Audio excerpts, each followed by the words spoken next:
Always, it's only sport. Well, we can't wrap up the World Cup and our final show without our good mate Chris Jones joining us out of England, Times Online, and RugbyPass. We've only had a few hours to digest, buddy, because in between, as you know, getting back from the game and then getting up and trying to do the time zone thing, I've been asleep for about 5 or 6 hours. It feels like 5 minutes. My initial reaction after the game was just so much frustration at the confusion, the different calls. But deep down, as an All Black fan, you got to accept the fact that we didn't play well in that game. We didn't play like we did against Ireland. We made a lot of mistakes. You can't play with 14 men constantly. And fair play to South Africa, who won 3 consecutive matches by a single point, Chris. I got to say they are the deserved winners. Look, small margins, isn't it, in any of these games? Khaleesi goes through the ball shoulder with his hit. Kane doesn't. Kane makes a decision, as he says, he'll have to live with for the rest of his life. And quite honestly, I hope it isn't that David Beckham moment where the country doesn't forget and keeps on about it, because there was so much going on in that match, so many decisions that were made. And I know the favourite referee in New Zealand, Wayne Barnes, I don't see him making massive mistakes other than he should have yellow carded Estebet for that lazy run back when there was a 4-man overlap. That was a really bad call. But, the other calls, they are so harsh on a team which is giving everything. 14 men for that time, and to come so close, a Geordie Barrett long-range kick away from winning the cup. But, that desperation in the South African game, it's the second half, which you won, of course. Yes. It was attack versus defence for most of it, and they held on to their discipline at key moments. And there were a yellow card. Yes, there was a yellow card for Khaleesi. Could there have been other yellow cards? Before we got to the one at the end with Colby spending the match with the last 10 minutes with his shirt over his head because he couldn't dare watch, because he knew, like what Kane was going through, he knew that decision, that split-second decision, could have cost his country the World Cup. And that's what this game was down to, those very small margins between the top two teams in the sport. And after the shenanigans with the draw and that, to get the top two teams in the world in a final, yes, that was well worth it. But there's still that lingering feeling, what if France, what if Ireland, what if we hadn't had that draw?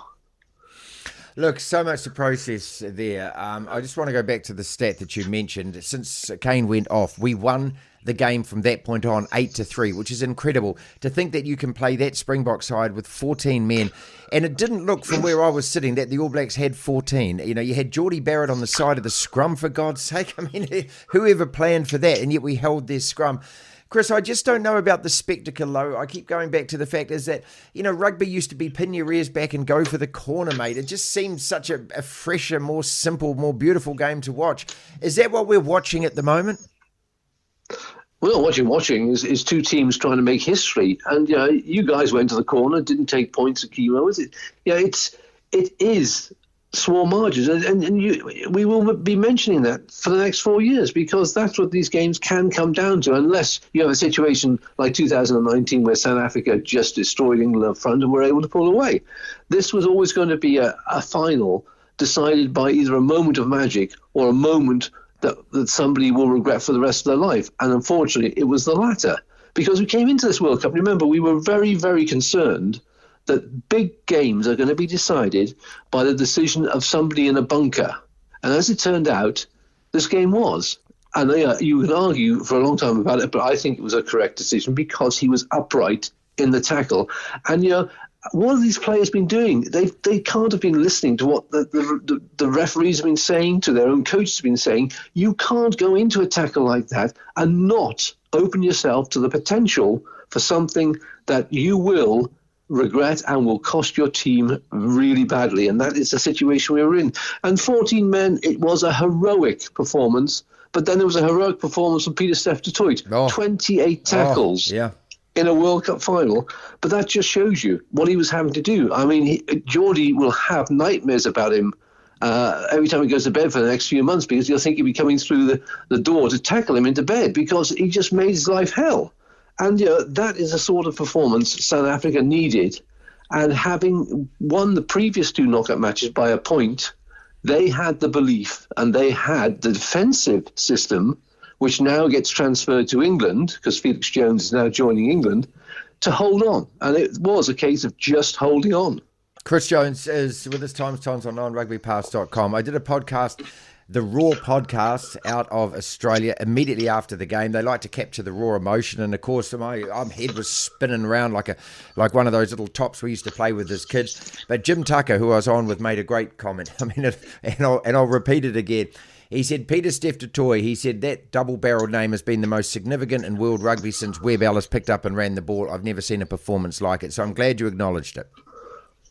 Absolutely. Jim, like me, almost as old as me, mate, we've been around. We've seen quite a few good players playing in World Cups. And, Peter, to come back from the injury he had, he was the player, best player in the world, wasn't he, at the last World Cup? He's fought his way back. And now, look, he was just absolutely magnificent. But, he wasn't alone. There were other players also throwing themselves in front of very large moving vehicles. I mean, Ardenza and Colby making key tackles to stop tries. Little men doing big men jobs. And that's what South Africa needed. They needed those little ones to get hold of the great big ones coming in black jerseys and put them on the ground, or in many cases, lift them up and carry them backwards. And it was remarkable to see. But didn't it sum up what was driving South Africa was this refusal to allow themselves to be beaten? And it was that little bit, that little 1 or 2% at key moments that made a difference in what was a game that really had you on the edge of your seat because of all the things around it. It wasn't your normal game. It was a World Cup final, and they are decided by special moments, by special players doing special things. Should we be talking about the referees and the TMO, or is that always inevitable because it is rugby? It's inevitable at the moment, Marty. We are going to be talking about them for as long as they continue to rely on the bunker that they decide not to make their own decisions. And that bunker's come in because you need to be able to sit down and take your time and look from every angle. And boy, do they have enough angles to look at all these hits to see what was the difference between a Sam Cane tackle that started too high and a Khaleesi tackle that started lower and then went up. And we're talking inches here, but those are the inches that can have a dramatic effect on a match. But the key thing I come back to is players. I know they're making split-second decisions. Players, if they're starting high, they're only going to hit trouble. Peter Steph Toit's 28 tackles, an awful lot of those were around the ankles, around the thighs, making classic tackles. Yes, he put some big hits into chests as well, but none of those tackles needed to be looked at by the referee or the guy in the bunker because his technique was better than Kane and Khaleesi. And that's what you're coming down to now, is technique. And the players really have to get that message. If they haven't got it now, we're never going to get it.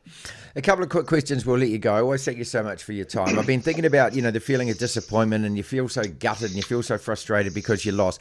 But we won't be the only team feeling like that. France are going to go away from this World Cup feeling like that. Ireland are going to go away from this World Cup feeling like that. Peculiarly, England are going to go away feeling like that. And Australia are probably going to be the most frustrated, disappointed, gutted, angry side of everybody, all in front of the way that we feel. Absolutely. What ifs? The what ifs are, what if Fiji had finally managed to just get into just one more stage of the tournament? Could they have suddenly lifted the tournament to a new level with their ability just to take the breath away with ball in hand? But of course, England somehow ended up third, coming out of the weaker quarter of the draw. They are taking that and running with it. Of course they are, because their expectations were so low. But for France, hosts again, twice not winning your own tournament, that's tough to take. And for Ireland, wow, 4 years' time, they're going to be facing exactly the same questions about their ability to mentally handle the pressure of being one of the top teams at a World Cup. And they failed again, and they are going to have to find something extra. And I don't know if they will be able to do that in the 4 years to come, because they're losing people like Johnny Sexton. And we are now, as always, reaching the end of a cycle, Marty. So we're losing some very, very good players. We're losing some great coaches. So it's going to look very different, that whole landscape, by 2027, when, you never know, Eddie Jones might be in charge of Japan. Stranger things have happened. All right, just for us All Black fans, just for the New Zealand audience as well. Chris, tell us you still love us and tell us our All Blacks are still worthy of being world champions, even if we're not. You've got the players. You've got. I hope a coach who is going to be able to take you to that next level now, because we've seen what he's done with the Crusaders.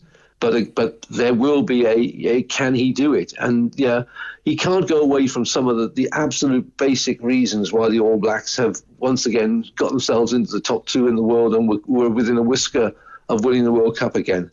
Because you're back. We wondered whether you were going to get back in the wreckage of Twickenham in August after the South Africans absolutely thumped you. But you are back, and now you know how to play again. And now it's a case of just adding a few more players to that and a new regime. And it's going to be fascinating to watch, because in 4 years' time, you're going to face exactly the same type of South African team and exactly the same type of South African problems again. Let's finish on this incredible stat. They've only played 8 World Cups because they didn't play in 87 and 91. They've won 4 of them. They've never lost a final, South Africa. They go through a tournament, and we've talked about this, where they had to play Ireland. They lost that game. They had a tough one against Tonga. Scotland was really tricky and tough as well. Then France, England and us, back to back to back. In 15 days, you win them each by a point. When you stack all of that on one side of the ledger, I don't know what you can put on the other side of the ledger and say, hey, this other team deserves it more than them. Is that fair?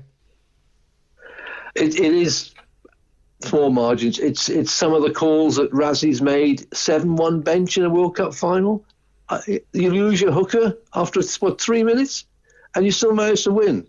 I mean, that guy's got some Midas touch, and he's going to pop up again. I'm sure some other country is going to need his help, and I tell you what, it would be fascinating to see if he came to help England, wouldn't it? Absolutely fascinating. That's the end of the World Cup, Chris. It was so good to catch up with you again, man. We've spent 3.5 weeks in Paris.